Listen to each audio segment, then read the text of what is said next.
Hello everyone, welcome back. I'm the Geordie Geek and this is day 29 of the 31 Films Challenge.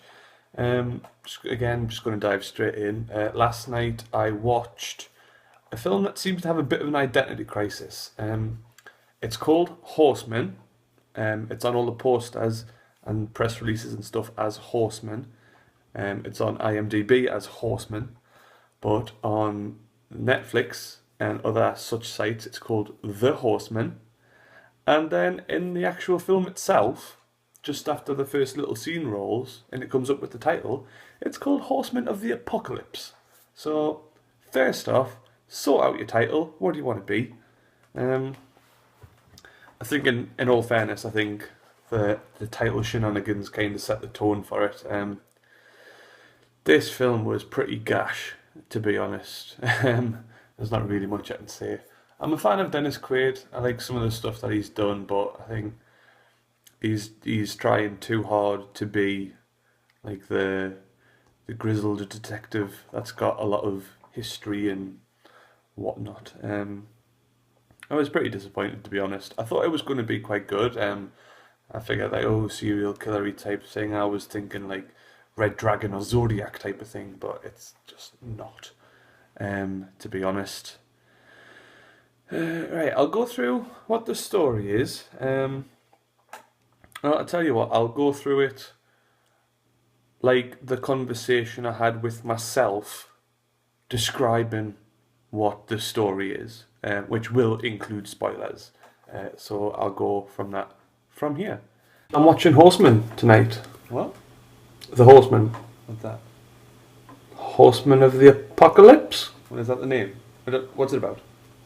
Right, so basically what it is, there's this group of murdery, serially killer people that use imagery from the Bible, like the Four Horsemen, to kill people in. Yeah, that sounds pretty cool.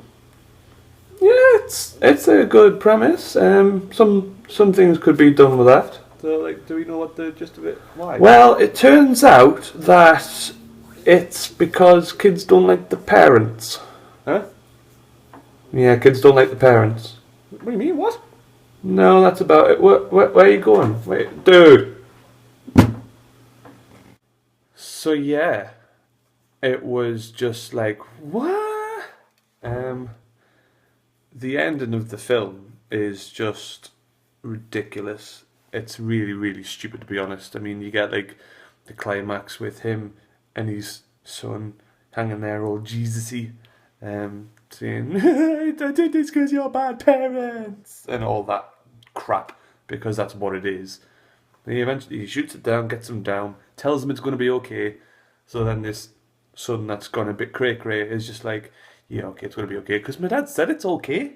My dad, who I've done all this crap because I think he's a terrible parent, he said it's okay. I believe him now. I believe him.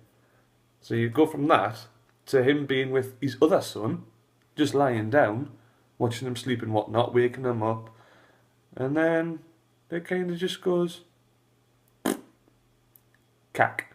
Proper poo. Don't waste your time with this film. It is just ridiculous. I mean, the initial premise about like this serial killer group that are committing these murders that connect to the Four Horsemen of the Apocalypse, you could do a lot with that. You could make it kind of cool, but it just kind of doesn't on this. It seems like it's trying to do too many things without actually following through properly on one of them. Say at the start, through the start of the film, you get very, very brief interactions with the dad and the kids, and basically the interactions you do get are like, oh, my mom's dead, oh, my wife's dead, oh, so sad, and then move on. So it's like, right, so we're trying to establish some backstory here, but that might take a lot of time, so we're just going to push it to the side. When in reality, that's kind of the main thrust of the film. The dad and the sons don't connect since the death of the wife and whatnot. Yeah. So like I said, I like Dennis Quaid, but in this, he's trying to be, like I said, the detective with the murky past and stuff, and the horrors himself that he's trying to work through. doesn't really work for me, especially when he's trying to be mean with the tattoo shop guy. That just was not believable at all. His detective partner, he just looks like he wants to be Vince Vega from Pulp Fiction, which is just really funny, to be honest. I couldn't, anytime there was a scene with him in, that's all I could think. It's like, oh, look, there's Vince Vega. I think apart from that, the girl that played Kristen or Kirsten or whatever that random character's name was, she was pretty creepy, but up to a point, she just had nothing to do in the film. So it was just another character that kind of just went off and gone. The part where we get the two brothers in the cafe, how random was that?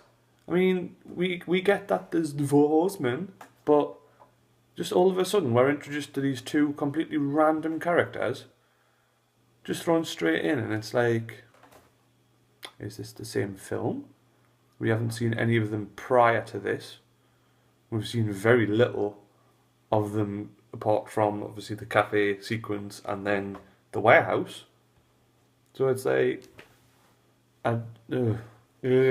this film is just poop, proper poop.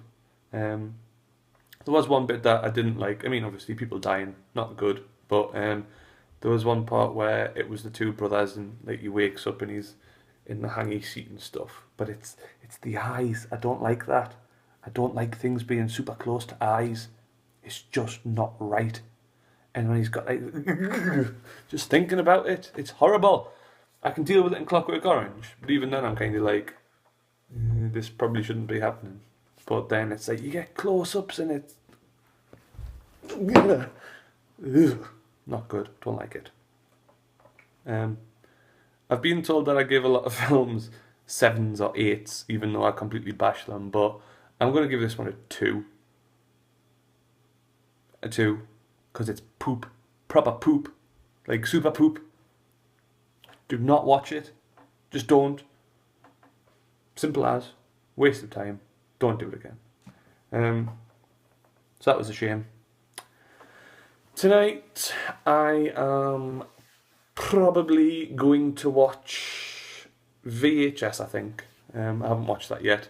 It's been in my Netflix queue for a few months now, considering the second one's came out as well. So I figure I should probably watch that. I'm playing hockey tonight at 9 o'clock, and then I've got the Maple Leafs again at 12. So I'm probably going to watch VHS, and then if I didn't have hockey on, I might just marathon and then watch VHS 2 straight after that. But I'll see what the first one's like, because it's supposed to be like another anthology type film in a different way with different VHS tapes, funnily enough. So I think I'll watch the first one, give that a try, and if it's decent, I might tag the second one on the end of a night somewhere to watch that. So yeah, again, as usual, if you want to comment on anything, you can use the comment box right underneath here, and also go to the description for links to my Twitter, which is @Dixon10. You can use, as always, the 31 Films hashtag. Go to my blog, geordiegeek.wordpress.com, and don't forget to press like buttons, subscribe, share it with your friends on Facebook or Twitter or whatever, or yeah, do that. So yep, watching VHS tonight, and then I will be back tomorrow with a review of that and more films that I'll be watching. Love you.